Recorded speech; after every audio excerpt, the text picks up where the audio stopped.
초록어린이재단에 매달 100만 원을 후원하게 되었습니다. 이 모든 게 구독자, 시청자 여러분 덕분입니다. 구독과 좋아요 감사합니다.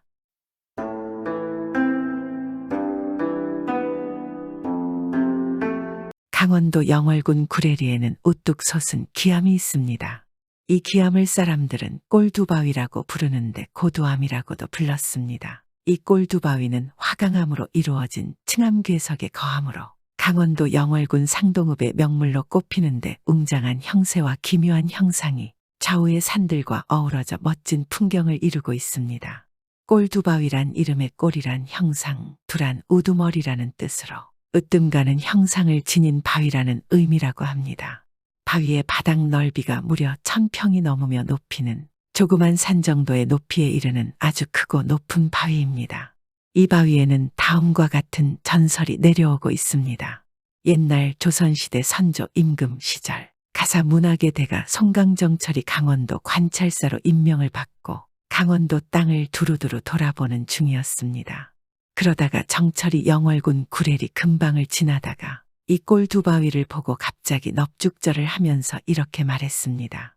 먼 훗날 이 바위 때문에 심산유곡인 이곳에 수많은 사람들이 모여들어 이 바위를 우러러볼 것이다. 주변 사람들은 당최 이게 무슨 말인지 아리송해하였습니다.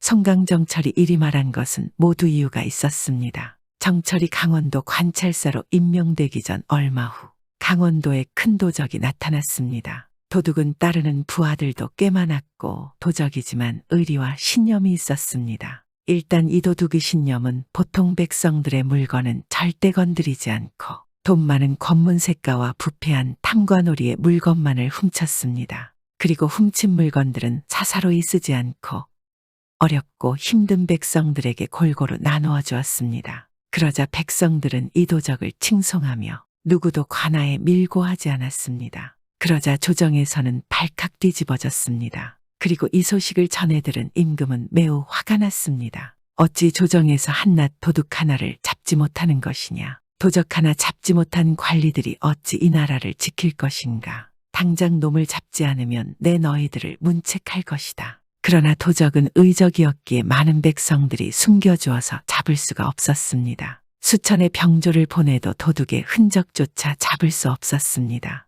그리하여 조정의 장군들도 등골이 오싹해졌습니다. 이때 강원도에 있는 한 장군이 잡을 방도를 찾다가 이 도적이 훔친 물건들을 사람들에게 나누어 준다는 것을 알았습니다. 그래서 생각을 했습니다. 이놈이 도적이긴 하나 인간의 도리를 아는 자다. 목숨 걸고 훔친 것을 어려운 백성들에게 나누어 주는 것을 보면 그러나 도적은 도적일 뿐 아무리 선한 일을 한다 하지만 그것도 법도와 명분에 어긋난다면 그것은 크게는 이 나라의 법의 근간을 흔드는 것이다. 그리 말하고 이 도적을 잡을 묘책을 생각했습니다. 도적은 아니지만 도적에게 훔친 물건을 받은 수많은 사람들을 모두 잡아들였습니다. 그리고 강원도 고을마다 방을 붙였습니다. 만약 도적이 관하로 오지 않으면 이 죄 없는 백성들을 처벌할 것이고 모두 도적이 한 패로 볼 것이라 썼습니다. 많은 사람들이 관아가 꽉 찰 정도로 수감되고 그 가족들의 비통한 소리가 온 마을에 퍼졌습니다. 그리고 얼마 후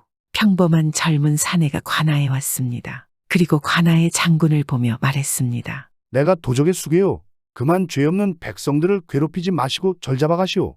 그 말을 들은 장군과 관졸들이 이 사내를 둘러싸고 포위를 했습니다. 그러나 사내는 조금도 위축되지 않고 말하는 것입니다. 내 사내로 태어나서 이 나라와 백성을 위해 살려있지만 탐욕한 탐관오리들이 백성들을 핍박하고 그들의 목숨을 거두었다. 내 비록 여기서 도적으로 죽지만 내 영혼은 내 고향 마을의 큰 바위에 들어가 마을을 지킬 것이다. 도적은 그리 말하고 가져온 독약을 마시고 그 자리에 쓰러져서 이 세상을 떠났습니다. 그래서 새로운 강원도 관찰사가 된 송강정칠이 이 도적의 고을로 찾아가 도적의 영혼이 들어간 이 꼴두바위를 보고 말한 것입니다. 그리고 수십 년이 지나고 꼴두바위 밑에는 일찍 남편을 여의고 청산과부가 된 여인이 늙은 시어머니를 모시고 홀로 살아가고 있었습니다. 이 여인은 주막을 운영하며 장사를 하였는데 인근 길가가 삼척과 같은 강원도의 큰 고을에서 한양으로 통하는 길목이었기에 사람들이 많이 오가고 있었고 덕분에 주막이 장사도 상당히 잘 되었습니다. 그리하여 여인은 몇 년 안 가서 큰 부자가 되었습니다. 하지만 돈이 아무리 많아도 여인의 마음 한 곳에 허전함은 가실 길이 없었습니다. 외롭구나 외로워. 남편도 필요 없어. 오직 자식만 있었다면. 내 새끼가 있었다면 이토록 외롭지는 않았을 것을. 돈이 많아도 자식을 가질 수 없으니 이게 다 무슨 소용이냐. 이 과부 여인은 자식을 갖는 것이 너무나 큰 소원이었습니다. 더군다나 주막에는 손님이 너무 많아서 이 여인은 처음에는 돈을 잘 벌어 좋았으나 어느 정도 돈을 벌어놓고 보니 이젠 지치고 힘들었습니다. 하지만 그렇다고 어디 나가서 남자를 만날 수도 없는 것이 시어머니가 늘 눈에 불을 켜고 자신을 지켜보고 있었기 때문입니다. 그러니 이 과부 여인의 고민과 외로움은 날이 갈수록 커져만 갔습니다. 그런데 그러던 어느 날이었습니다. 이 과부 여인이 주막에 손님을 다 받고 슬슬 문을 닫으려는 저녁 무렵에 웬 스님이 주막에 찾아왔습니다. 길을 가다가 목이 말라서 그러는데 물을 한 잔 주실 수 있겠소이까? 들어오시지요. 시장하실 듯한데 물과 음식을 조금 내드리겠습니다. 과부 여인은 스님을 잘 모시고 물과 음식을 정성스럽게 내어주었습니다. 그러다가 상을 마주하고 앉아서 스님과 이런저런 이야기를 나누게 되었습니다. 주막을 운영하는 것은 힘들지 않소이까? 스님이 그리 묻자 주막 운영은 힘들지 않습니다. 그러나 단지 여인이 말을 망설이자 스님이 여인의 안색을 살펴보고 물었습니다. 어찌 그리 안색이 좋지 않습니까?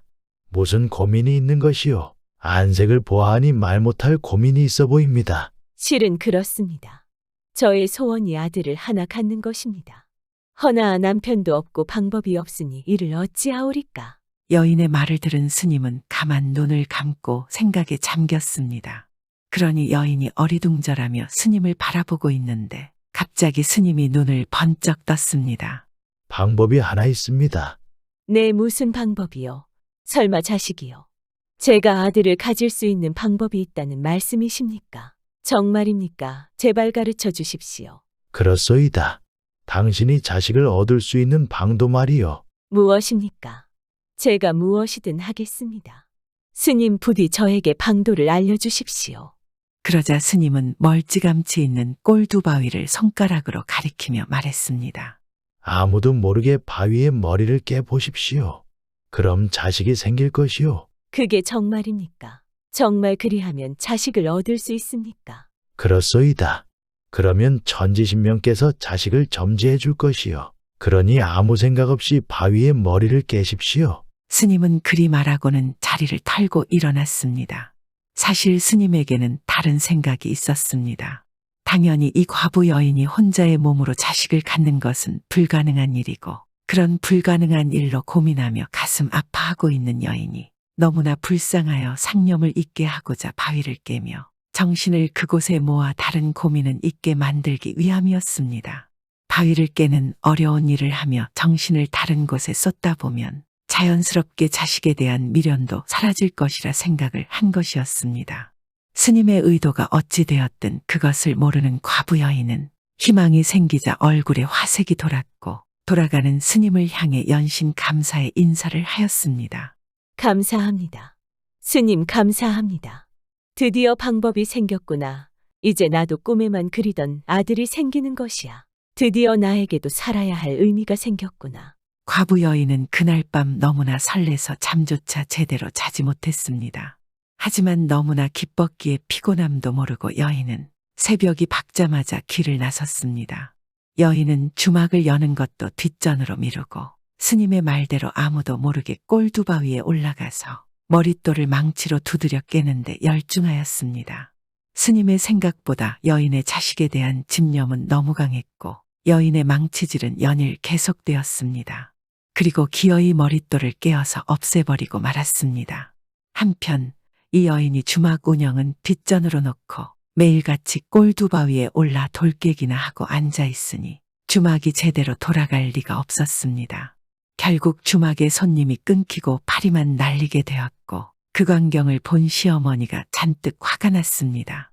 아니 이것이 주막은 내팽개치고 어디에 가서 뭘 하는 것이야. 설마 남자라도 만나는 것이냐. 시어머니는 그런 며느리를 괴롭히기를 시작했습니다.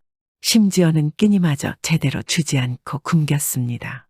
하지만 이 과부 여인은 머릿돌을 깼으니 이제 곧 아들이 생길 것이라는 희망으로 버티고 버텼습니다. 그러나 버티는 것도 하루 이틀이지 돌을 깨느라 지쳐있는 몸에 굶기까지 하였으니 여인은 결국 병이 들었고 안타깝게도 얼마 안 가서 세상을 떠나게 되었습니다. 이 과부 여인의 혼이 어찌나 원통했는지 자신이 깨부수던 꼴두바위에 깃들게 되었고 이러한 여인의 사연을 안타깝게 여긴 산신령은 그녀의 소원을 죽어서라도 이룰 수 있게끔 꼴두바위로 이미 깃들여 있는 도적의영혼으로 하여금 잉태를 하게 하였습니다. 그리하여 과부 여인이 그토록 소원하던 아들은 꼴두바위에 새로운 모양의 돌이 생겨났고 과부 여인은 죽어서야 결국 소원을 이루게 되었습니다. 이렇게 그때부터 꼴두바위에 새로운 바위가 생겨났습니다.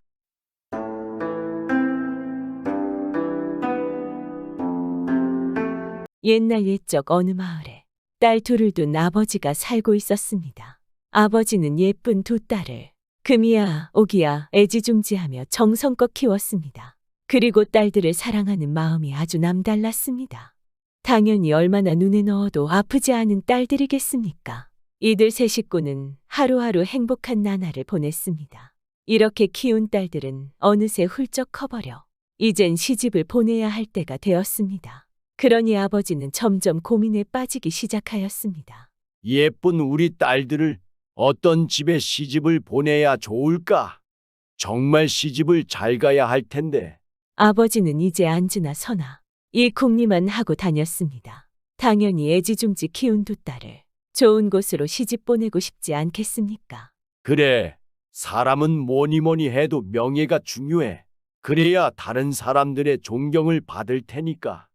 아버지는 큰딸 꽃분이를 뼈대 있는 양반집에 시집을 보내기로 마음먹었습니다. 그래서 주위 친척 어른들을 찾아다니며 사윗감을 찾기 시작하였습니다. 어르신들, 이제 저의 이쁜 딸을 나이가 차서 시집을 보내야겠습니다. 어디 좋은 자리 있으면 소개해 주십시오. 다른 건 다 없어도 좋으니 그저 뼈대 있는 양반집이면 좋겠습니다.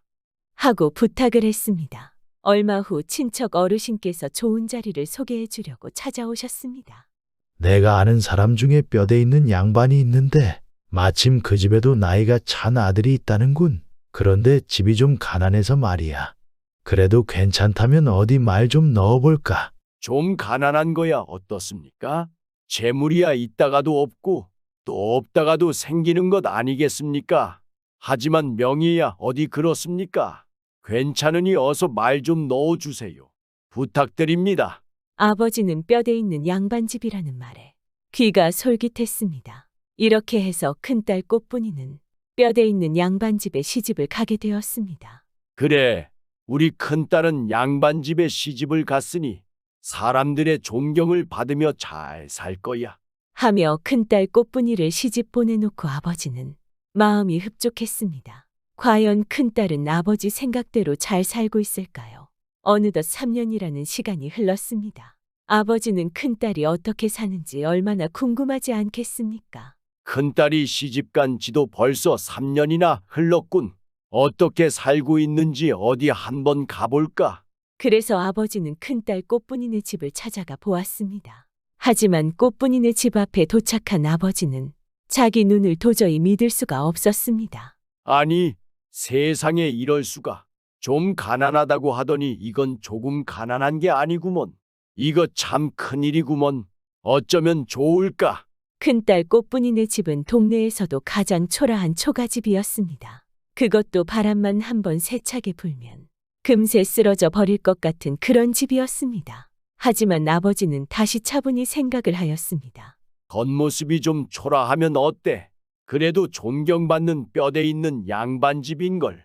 설마 굶어 죽기야 하겠어. 이렇게 마음을 위로한 아버지는 이리 오너라 하고 사람을 불렀습니다. 잠시 후 큰딸 꽃분이가 바로 나왔습니다. 아이고, 아버님, 오셨어요. 어떻게 이렇게 갑자기 오셨어요? 이게 몇 년 만이에요. 정말 보고 싶었어요. 미리 연락이라도 주셨으면 뭘 좀 준비했을 텐데? 큰딸 꽃분이는 맨발로 뛰어나오며 아버지를 반갑게 맞았습니다. 그런데 큰딸의 모습을 본 아버지는 더 기가 막혔습니다. 글쎄 큰딸 꽃분이가 허리에 밥보자기를 두르고 있지 않겠습니까? 앞치마도 없어서 대신 밥보자기를 두르고 있는 것이었습니다. 이 근처 잔치집에 갔다가 네 생각이 나서 들렀다. 밥은 잔치집에서 먹고 왔으니 아무것도 내오지 마라. 딸의 살림을 보니 밥은커녕 죽도 못 먹을 형편이었습니다. 그러니 친정아버지가 왔다고 밥 한 끼라도 준비하려면 살림살이를 팔아야 할 것이 뻔했습니다. 그래서 아버지는 일부러 이렇게 거짓말을 하였던 것이었습니다. 꽃분아, 이 애비는 이제 잘 사는 거 보았으니 됐다. 내 다음에 또 오마. 그때는 맛있는 것을 해다오. 아버지, 오래간만에 오셨는데 하룻밤이라도 주무시고 가세요. 그냥 가시면 제 마음이 편하지 않을 것 같아요. 꽃분이가 이렇게 붙잡는데도 아버지는 급한 일이 있다고 둘러대고 큰딸 꽃분이네 집을 나왔습니다. 아무래도 더 있으면 딸에게 침이 될 것 같았습니다. 처음으로 온 큰딸 집인데 그냥 돌아가는 아버지의 마음은 얼마나 아플까요? 에휴, 아무리 존경받는 양반집이면 뭐해. 죽도 한 끼 못 먹고 사는데 다 양반이 무슨 소용이야. 둘째 꽃순이를 시집 보낼 때는 뼈대고 뭐고 잘 사는 집에 보내야겠다. 아버지는 이렇게 결심을 했습니다. 얼마 후 이번에는 작은 딸 꽃순이를 시집 보내야 할 때가 되었습니다. 아버지는 이번에도 주위 친척 어른들을 찾아다니며 작은 딸 사윗감을 찾기 시작하였습니다. 안녕하십니까. 이번에는 제 작은 딸을 시집 보내야 할 때가 되었는데 어디 좋은 자리에 없을까요? 뼈대 없는 집이라도 괜찮으니 잘 살기만 하면 좋겠습니다. 하고 부탁을 했습니다. 그러자 큰 딸에게 양반을 소개해 주신 친척분이 말하기 시작하였습니다. 여보게, 마침 자리가 하나 있기는 한데 하고 말끝을 흐렸습니다. 그런데 왜 그러세요? 무슨 이유가 있으신가요? 잘 살기는 만석군으로 남부럽지 않게 사는데 양반이 아니라 상민이야. 괜찮겠는가? 상민이면 좀 어떻습니까? 잘 살기만 하면 되니 말씀 좀 해주세요. 아버지는 만석군으로 잘 산다는 말에 더 생각해 볼 것도 없었습니다. 그래서 작은 딸 꽃순이를 만석군 집에 시집을 보냈습니다. 우리 작은 딸은 부잣집에 시집을 갔으니 아무 고생 없이 잘 살고 있겠지. 몇 년 후 아버지는 작은 딸이 어떻게 사는지 궁금해졌습니다. 그래서 작은 딸 꽃순이네 집에 가보았습니다. 우와, 정말 만석군은 만석군이군. 집이 으리으리하네. 아버지는 꽃순이가 사는 집을 보더니 입이 다물어지지 않았습니다. 그리고 마음도 아주 흐뭇했습니다. 집만 봐도 분명히 작은 딸은 좋은 옷 입고 맛있는 것만 먹으며 살고 있을 것이라고 생각하지 않겠습니까? 꽃순아, 작은 딸 꽃순아, 이 애비가 왔다. 어서 나와보거라. 아이고, 아버님 오셨어요. 하며 작은 딸 꽃순이가 대문을 열고 나오는데 모습이 영락없는 부잣집 안주인처럼 아주 잘 차려입고 있었습니다. 그런데 작은 사위 칠복이는 장인을 보고도 방에 누워만 있는 것이었습니다. 아니, 자네는 장인이 왔는데 어떻게 일어나 보지도 않는가? 자네가 좀 잘 산다고 나를 업신여기는 건가? 화가 난 아버지가 버럭 소리를 지르자 갑자기 꽃순이가 말하기 시작하였습니다. 아버지, 그런 게 아니에요. 제 말 좀 들어보세요. 하고 자초지종을 이야기하기 시작하였습니다. 이 사람이 돈 많은 상민이라 못된 양반들이 툭하면 이 사람을 잡아다가 이렇게 곤장을 친답니다. 말도 안 되는 생트집을 잡으면서요. 그럼 우리는 잘못한 것도 없는데 할 수 없이 많은 돈을 갖다 줄 수밖에 없습니다. 그렇게 해야 이 사람을 풀어주니까요. 못된 양반들이 이 사람 돈이 탐이 나서 돌아가면서 이렇게 잡아다가 곤장을 치니 이러다가는 이 사람 제 명대로 못 살겠어요. 어제도 곤장을 맞고 와서 저렇게 일어나지도 못하는 거예요. 작은 딸 꽃순이의 이야기를 들은 아버지는 마음이 아파서 더 이상 앉아 있을 수가 없었습니다. 그래서 급한 일이 있다고 거짓말을 하고 일어나 나왔습니다. 아이고, 뼈대 있는 집에 큰딸을 보냈더니 밥보자기를 두르고 살고 돈 있는 집에 작은 딸을 보냈더니 이번에는 마음고생이 끊이지를 않는구나. 아버지는 길을 가며 이렇게 한탄을 했습니다. 아버지의 탄식이 어찌나 슬퍼 보였던지 지나가던 선비가 그 모습을 보고 말을 걸었습니다. 어르신, 무슨 일이 있으신데 그렇게 땅이 꺼지게 한숨을 쉬십니까? 제가 도울 수 있는 일이면 돕고 싶습니다. 말씀해 주실 수 있으십니까? 하고 말했습니다. 아버지는 너무 답답한 나머지 지푸라기라도 잡는 심정으로 두 딸의 이야기를 모두 사실대로 늘어놓았습니다. 그런 일이 있으셨군요. 작은 사위가 어디에 사는 누군지 자세히 좀 가르쳐 주십시오. 제가 도울 수도 있을 것 같습니다. 하더니 작은 사위 칠복이에 대해 자세히 묻고는 휙 가버렸습니다. 답답해서 가르쳐 주기는 했지만 아버지는 갑자기 가슴이 철렁 내려앉는 것 같았습니다. 혹시 저 선비도 작은 사위한테 가서 돈을 뜯어내려는 건 아닐까 하는 생각이 들었습니다. 하지만 이미 쏟아진 물이었습니다. 한편 선비는 곧장 작은 사위 칠복이가 사는 마을로 갔습니다. 그런데 칠복이의 집으로 가는 게 아니라 바로 마을의 사또를 찾아갔습니다. 여봐라, 어서 사또에게 가서 암행어사가 왔다고 일러라. 그 선비는 바로 암행어사였던 것이었습니다. 사또는 버선발로 뛰어나오며 어사를 맞았습니다. 여기까지 오시느라 고생이 많으셨습니다. 어서 들어오십시오. 길을 가다가 여기 마침 먼 친척 아우가 산다기에 한번 들러보았습니다. 수고스럽겠지만 제 아우를 좀 불러주실 수 있겠습니까? 어사는 매일 맞는다는 작은 사위 칠복이의 이름과 주소를 사또에게 가르쳐 주었습니다. 조금만 기다리시면 제가 당장 모셔오겠습니다. 사또는 포졸을 시켜 당장 칠복이를 불러오게 하였습니다. 포졸들이 칠복이 집에 도착하니 아무것도 모르는 칠복이는 신음을 하며 누워 있었습니다. 포졸들은 이유도 말하지 않고 대뜸 사또가 찾는다고 하며 어서 가자고 말을 하였습니다. 아이고, 못된 양반들한테 끌려다니는 것도 모자라서 이제는 사또한테까지 끌려가다니. 아이고, 이 양반 이제는 죽었네 죽었어. 영문을 모르는 작은 딸 꽃순이는 남편이 이번에는 사또한테 끌려가 또 곤장을 맞게 되는 줄 알았습니다. 그런데 이상하게도 포졸들이 남편을 조심조심 가마에 태우더니 정중히 모시고 가는 것이지 않겠습니까? 아니 이게 어떻게 된 일인가? 작은 딸 꽃순이와 작은 사위 칠복이는 어리둥절할 수밖에 없었습니다. 이렇게 칠복이가 도착하자 어사는 버선발로 뛰어나오며 칠복이의 손을 덥석 잡았습니다. 그동안 잘 있었나? 반갑구먼. 아우가 여기 산다는 말은 전에 들어서 알고 있었는데 바쁘다 보니 한번 와본다는 게 이렇게 늦었구먼. 자 어서 안으로 들어가서 그동안 못한 이야기나 나누세. 어사는 칠복이가 뭐라고 말할 틈도 주지 않고 방으로 끌고 갔습니다. 칠복이는 처음 보는 양반이 아우니 뭐니 하면서 반가워하자 어리둥절하여 아무 말도 못한 채 어사가 이끄는 대로 그저 끌려가기만 했습니다. 그 뒤 방문을 닫자 어사는 자신의 신분을 밝혔습니다. 애구머니나 어사께서 저를 무슨 일로? 저는 아무것도 잘못한 것이 없습니다. 단지 상민으로 태어났을 뿐입니다. 칠복이는 너무 놀라 방바닥에 넙죽 엎드린 채 일어나지 못했습니다. 아이고, 이제는 어사까지 내 재산을 빼앗으려고 하니 난 이제 알거지가 되겠구나. 이렇게 생각한 칠복이는 잔뜩 겁을 먹고 있었습니다.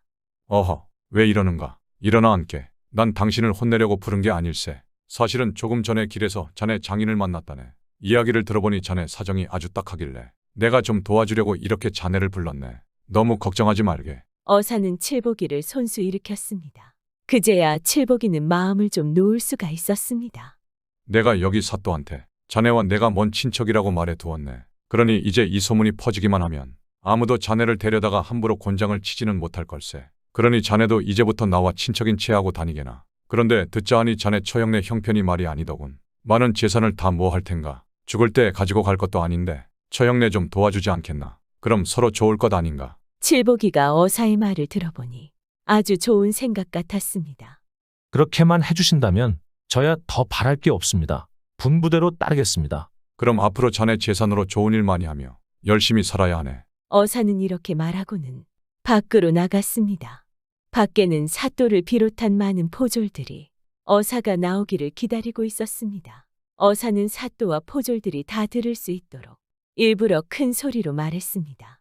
이복의 동생, 난 바빠서 이만 가봐야겠네. 앞으로 어려운 일이 있으면 자주 연락하게나. 내가 도울 수 있는 일이면 힘껏 돕겠네. 아이고 형님, 말씀만 들어도 고맙습니다. 오늘은 바쁘시다니 할 수 없지만 다음엔 꼭 저희 집으로 모시겠습니다. 그럼 먼 길 살펴가세요. 칠복이는 코가 땅에 닿도록 몇 번이고 인사를 했습니다. 이 모습을 본 포졸들은 정말로 저 사람이 어사와 친척인가 하며 수군거리기 시작하였습니다. 그날 이후로 칠복이는 어떻게 되었을까요? 어사와 칠복이가 친척이라는 소문은 순식간에 온 마을에 퍼졌습니다. 그러니 이제는 어느 누구도 칠복이의 재산을 빼앗으려고 생트집을 잡아 곤장을 치지는 못했습니다. 덕분에 편하게 살게 된 작은 사위 칠복이는 어사의 말대로 자신의 재산 중 반을 뚝 떼어서 처형에게 주었습니다. 이제 큰딸과 작은딸 모두가 편하게 잘 살게 된 것이었습니다. 그러니 매일 딸들 걱정에 편할 날이 없던 아버지도 즐겁게 살 수 있었습니다. 어사의 반짝이는 지혜가 한 집안의 모든 걱정을 말끔히 없앤 것이었습니다. 또한 못된 양반들도 더 이상 나쁜 짓을 할 수가 없게 되었습니다. 어사는 이렇게 전국을 돌아다니며 지혜와 재치를 발휘해서 많은 백성들의 어려움을 해결해주기 시작하였고 나라에 큰 공도 세우게 되었습니다. 모든 사람들은 개인마다 잘하는 부분이 있고 못하는 부분이 있지 않겠습니까? 이렇게 각자 서로의 부족함을 채워가고 도와가며 살아가면 더 나은 삶을 살 수 있지 않을까요? 옛날 옛적 어느 마을에 아들 칠복이와 며느리 꽃분이가 늙은 아버지를 모시고 살았습니다. 이 부부는 아버지를 극진히 모시며 정성을 다하였습니다. 그러던 어느 날이었습니다. 부부는 아침 일찍 나가 저녁 늦게 들어오면서 부지런히 일한 덕분에 그의 농사가 특별히 잘 되었습니다. 그래서 아버지에게 더 좋은 환경에서 잘 모시려고 하였으나 아버지는 밥 한 술 제대로 뜨지 못하고 그만 병으로 몸져 눕게 되었습니다. 이 모습을 본 효자 칠복이가 가만히 있을 수 있겠습니까? 칠복이는 밤낮 의원을 찾아다니며 병에 맞는 약을 지어 극진히 아버지를 보살폈습니다. 그러니 얼마 지나지 않아 아버지의 병은 나아지게 되었습니다. 하지만 노쇠하여 기력이 없어진 아버지는 또 다시 몸져 눕게 되었습니다. 마을 사람들에게 산삼이 특효약이란 말을 들은 칠복이는 그 말을 듣자마자 아내 꽃분이에게 아버지를 잘 돌보라 하고는 산삼을 캐러 산으로 떠났습니다. 아내 꽃분이는 남편 칠복이가 산으로 들어가자 더욱 정성스럽게 시아버지를 모시며 산에 간 남편이 산삼을 캐가지고 돌아오기만 기다렸습니다. 어느덧 칠복이가 떠난 지 한 달이 지났습니다. 그러던 어느 날 밤 꽃분이는 이상한 꿈을 꾸고 놀라 잠에서 깨어났습니다.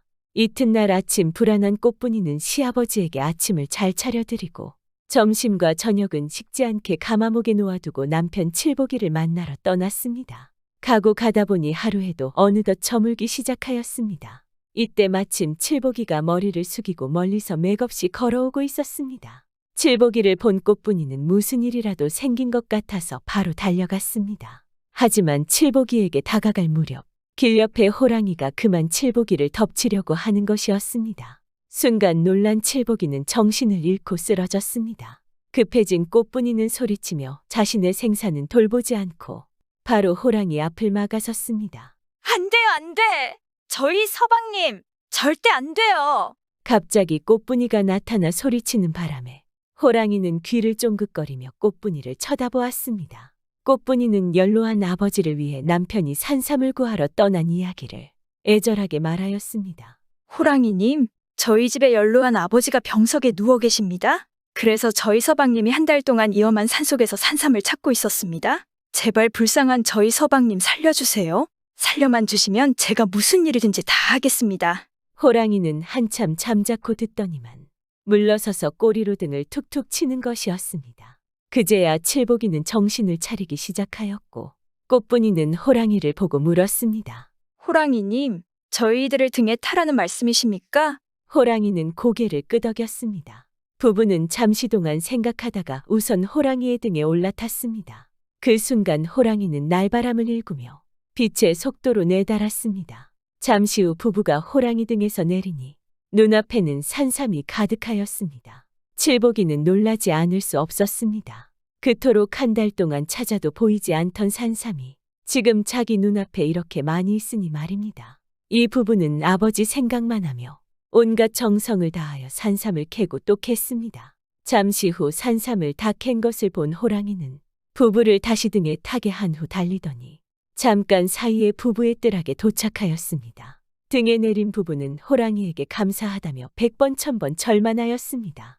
호랑이는 알았다고 꼬리를 젓더니 휙 소리와 함께 바람같이 사라졌습니다. 집에 들어온 부부는 캐온 산삼 중에 제일 큰 산삼을 골라서 아버지에게 드리고 조그마한 나머지 산삼은 앞산에 심었습니다. 그 후 늙으신 아버지에게도 다시 대접하고 동네 어른들이 아프실 때 한 뿌리씩 나눠드렸습니다. 기력이 회복한 아버지는 아들 칠복이에게 산삼을 구할 수 있게 된 이야기를 들으시더니 눈물을 글썽거리셨습니다. 목숨을 건 산삼인데 얼마나 감동받지 않았겠습니까? 참 세상에 이런 효자 효부가 어디 있단 말이냐. 네, 너희들 같은 효자 효부를 두었기에 평생 복을 누리는구나. 정말 고맙구나. 아니에요, 아버지. 저는 한 게 없습니다. 다 제 아내 덕분입니다. 제 아내가 없었더라면 아마 산삼을 가져오지 못했을 거예요. 그 후 아버지는 아들 칠복이와 예쁜 며느리 꽃분이와 함께 하루하루 즐거운 시간을 보냈습니다. 결국 이 부부의 효심이 호랑이도 감동한 것이었습니다. 또한 호랑이 앞에 달려든 꽃분이는 얼마나 무섭지 않았을까요? 하지만 남편 칠복이와 아버지를 사랑하는 마음이 그 무서움도 이겨낼 수 있지 않았을까요?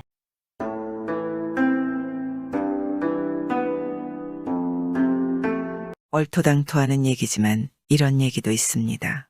오늘도 즐겁게 들어주세요. 옛날에 어떤 사람이 아들을 하나 낳았는데 이놈이 커가면서 하라는 글 공부는 안 하고 밤낮 활만 쏘거든 말입니다.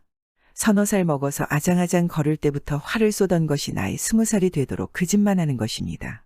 아주 어릴 적에는 쌀이나무로 활대를 만들고 삼껍질로 시위를 만들고 겨룹대로 살을 만들어가지고 놀던 것이 차차 나이를 먹어 힘이 생기니까 참대로 활대를 만들고 명주 타래로 시위를 만들고 쇠로 활촉을 만들어서 밤낮 쏘는 겁니다. 나이 20살이 되도록 배운 거라고는 활 쏘는 것밖에 없는 것입니다. 글이라고는 낯 놓고 기억자도 모르고 농사짓는 법도 못 배웠으니 그놈을 어디다 쓰겠습니까? 아버지가 보다 못해 역정을 내지 않겠습니까? 너 먹여 살리는 것도 이제 지겨우니 당장 나가거라. 나가서 정승 사위나 되기 전에는 집에 올 생각도 마라. 아버지가 너무 화가 나서 그러지 않겠습니까? 하고 아들을 쫓아냈습니다. 정승 사위나 되기 전에 집에 돌아오지 말라는 것은 꼴을 봐서는 정승 사위 아니라 정승내 종노릇도 못할 것 같으니 정신이나 차리거든 돌아오라는 뜻이지 뭐 다른 뜻이 있겠습니까? 그런데 이놈은 그 말을 고지 듣고 집에서 쫓겨난 신세가 됐으니 이제는 아버지 말대로 정승 사위가 되어 돌아가는 수밖에 없다. 그리 생각하고 길을 떠났습니다. 정말 정승 사위가 되러가는 것이지 말입니다. 한참 가다가 보니 산길을 가게 됐는데 난생 처음 보는 새 한 마리가 포르르 날아간단 말입니다. 그런데 그 우는 소리가 뿌웅 이러는 것입니다. 세상에 뿌웅뿌웅 하고 우는 새도 다 있더란 말입니다. 그걸 한 마리 잡았습니다. 활 쏘는 놈이니까 길 떠날 때 다른 건 안 가지고 와도 활은 둘러매고 나왔거든 말입니다. 활을 쏘아서 뿌웅 새를 한 마리 잡았습니다. 마침 배가 고프던 참이라 새를 구워 먹고 다시 길을 가는데 한 걸음 떼놓을 때마다 제 몸에서 뿌웅뿌웅 하고 소리가 나는 것입니다. 가만히 서 있으면 아무 소리도 안 나고 걷기만 하면 걸음에 맞춰 뿌웅뿌웅 하니 참 기가 막히거든 말입니다. 대체 왜 이러나 하고 온몸을 샅샅이 뒤졌더니 저고리 끝에 그놈이 뿌웅새 깃털이 하나 묻어 있는 것입니다. 그걸 떼어내니까 걸음을 걸어도 아무 소리가 안 나는 것입니다. 깃털 때문에 그런 소리가 난 것입니다. 참 이상도 하다 싶어서 그 깃털을 끈으로 잘 묶어서 활대에 매달고 갔습니다. 그러고 나서 또 가는데 다른 산을 넘다 보니 난생 처음 보는 새 한 마리가 비쭉비쭉하고 울면서 날아가더란 말입니다. 비쭉비쭉하고 우는 새도 다 있는 것입니다. 마침 배가 고프던 참이라 그놈도 활을 쏘아 잡았습니다. 구워 먹고 가는데 이번에는 걸을 때마다 제 몸에서 비쭉비쭉하고 소리가 나거든 말입니다. 또 깃털이 묻어서 그런 것입니다. 그래서 비쭉 깃털도 활대에 묶어가지고 갔지 않겠습니까? 또 가다 보니까 이번에는 난생 처음 보는 새가 한라뽕 하고 날아가기에 그놈도 한 마리 잡았습니다. 구워 먹고 가는데 또 걸을 때마다 제 몸에서 한라뽕 하겠지 않습니까? 역시 그것도 깃털이 내는 소리인 것입니다. 한라뽕 깃털도 활대에 묶어 가지고 갔습니다. 이렇게 뿌웅새 깃털, 비쭉새 깃털, 한라뽕새 깃털을 가지고 가다 보니 서울까지 가게 됐습니다. 서울에 다 갔으니 정승 집을 찾아간단 말입니다. 이정승 집에는 딸이 하나 있었는데 어린 나이에 시집가서 청산과부가 된 것입니다. 이 녀석이 그 정도면 자기가 장가갈 수 있다고 생각한 것입니다. 정승네 집에서 한 번 혼례를 치른 과부지만 금지옥렵 키운 딸인데 아무나 사위를 삼으려 하겠습니까? 그래도 이 총각은 무슨 생각인지 장가갈 수 있다고 생각했습니다. 이놈이 정승 집에를 턱 들어가서 외치는 것입니다. 시골에서 쓸 만한 놈이 왔다고 어서 대감께 여쭈어라. 하고 제법 하인들에게 호령을 했습니다. 하인들이 보니까 뭐 행색도 꾀죄죄한 떡거머리가 하나 와서 큰 소리를 치거든 말입니다. 시답잖은 놈이니까 그냥 쫓아내려고 하는데 그러니까 이놈이 화를 딱 겨누어서 하인들 중 힘께나 쓰는 걸로 보이는 놈의 상투 끝을 화살로 깨버렸습니다. 막 쫓아내려고 하는데 난데없는 화살이 날아와서 상투를 꿰니까 질겁을 할 것 아니겠습니까? 하인들이 다들 슬슬 꽁무니를 빼니까 이놈이 활개를 치며 들어갔습니다. 정승이 내다보니까 시골 놈이 하나 왔는데 활솜씨는 그만하면 쓸만하겠거든 말입니다. 그래서 정승이 총각에게 말했습니다. 무슨 일로 날 찾아와서 소란을 피우는 게냐? 여기가 어디인 줄 아느냐? 그러자 총각이 예를 갖추어 말하는 것입니다. 갈 데 없는 떠돌이온데 대감 댁에서 머슴이라도 살려고 찾아왔습니다. 그래, 무슨 일을 잘하느냐? 재주가 있어야지 내가 부릴 수 있지 않겠나? 다른 재주는 없으나 활은 그런대로 쏩니다. 만화님 사냥하실 때 도움이 될 것입니다. 그래서 정승이 제 집에 두고 마당이나 쓸게 했습니다. 이놈이 그때부터 정승집 머슴이 되어서 마당이나 쓸다가 가끔 정승이 사냥을 나가면 따라가서 활이나 쏘며 지냈습니다. 정승집 머슴이 됐으니까 이제는 정승 사위 될 일만 남았는데 머슴 되기야 쉽지만은 사위 되기가 어디 쉬운 일이겠습니까? 자기는 보잘것없는 시골뜨기 망나니요. 상대는 서슬이 시퍼런 정승인데 말입니다. 그러니까 마당이나 부지런히 쓸면서 기회만 보고 있는 겁니다. 그러다가 하루는 정승 딸이 가마를 타고 나들이를 가게 됐습니다. 이놈이 옳다구나 하고 가마꾼 하나를 슬슬 구슬려서 제가 가마를 맸습니다. 가마를 메고 가다가 쉴참에 정승 딸이 가마에서 내리는 틈을 타서 슬그머니 깃털 3개를 정승 딸 저고리 안주머니에 슬쩍 집어넣어 놨습니다. 그러니 어떻게 되겠습니까? 정승 딸이 걸음을 걸을 때마다 뿌웅 비쭉 한라뽕하고 새소리가 진동을 한단 말입니다. 깜짝 놀라 가만히 서 있으면 아무 소리도 안 나고 걷기만 하면 뿌웅 비쭉 한라뽕 뿌웅 비쭉 한라뽕 하니 참 야단이 났습니다. 듣는 사람이 모두 우스워서 배를 잡고 떼굴떼굴 구르는 판인 것입니다.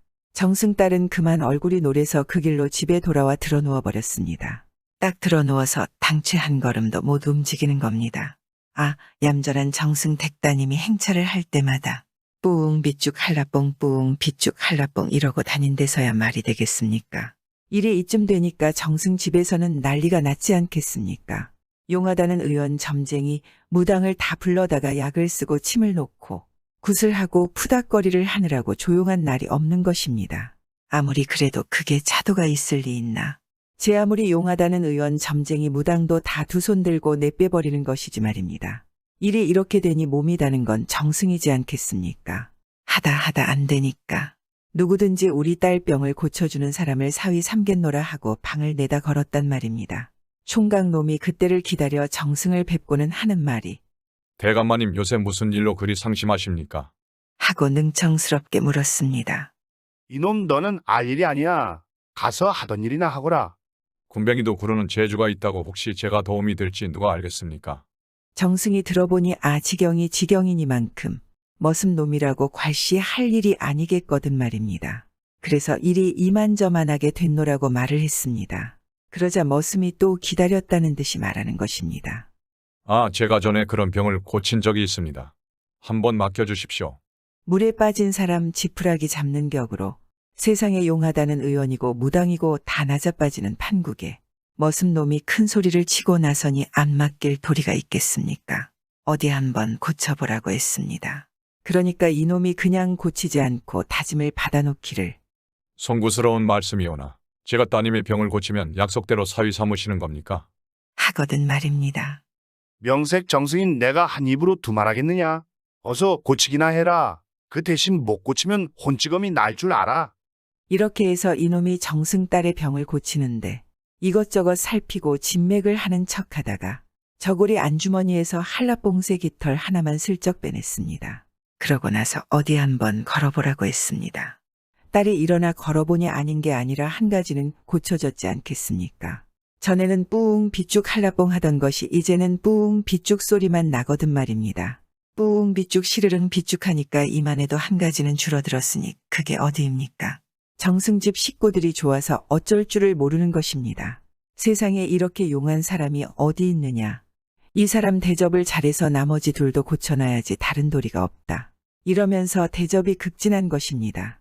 며칠 대접을 잘 받고 나서 그 다음에는 비쭉새 깃털을 슬쩍 빼놨습니다. 그러고 나서 걸어보라고 하니 두 가지가 줄어서 뿌웅뿌웅 소리만 나거든 말입니다. 뿌웅뿌웅 하니까 얼마나 좋겠습니까? 대접이 더 극진해지고 어서 빨리 나머지 하나도 고쳐달라고 성화인 것입니다. 이놈이 며칠 더 뜸을 들이다가 뿌웅 새 깃털도 마저 빼줬습니다.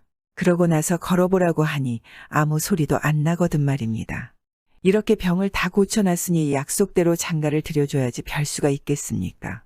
안 그래도 정승 과부딸이 걸음을 걸으면 뿌웅 비쭉 한라봉 한다고 장안에 소문이 다 퍼져서 번듯한 사위보기는 글러먹은 판국이니 더 말할 것도 없지 않겠습니까? 시골뜨기 무지렁이거나 말거나 사지 멀쩡하고 좋은 재주 가진 놈. 사위 삼는 게 그나마 잘된 일이지 않겠습니까? 이렇게 해서 이놈이 정승사위가 돼서 색시를 가마에 태우고 저는 말을 타고 집에 돌아왔습니다. 집에서는 아버지가 아들 내쫓고 나서 이놈이 어디 가서 죽지나 않았는지 근심하고 있던 차에 아들이 정승사위가 돼가지고 돌아오니까 그 얼마나 좋겠습니까? 그 사이에 철이 들어서 농사도 잘 짓고 글도 배우고 아들, 딸 많이 낳고 효도하면서 잘 살았더란 이야기입니다. 요즘에 들으면 좀 황당한 이야기이지만 그래도 이머슴처럼 자신의 소신을 굽히지 않고 끝까지 간다면 이런 좋은 일이 생기지 않을까요? 터무니없는 꿈으로 보이지만 이루어지는 경우가 요즘에도 종종 있습니다. 구독은 공짜입니다.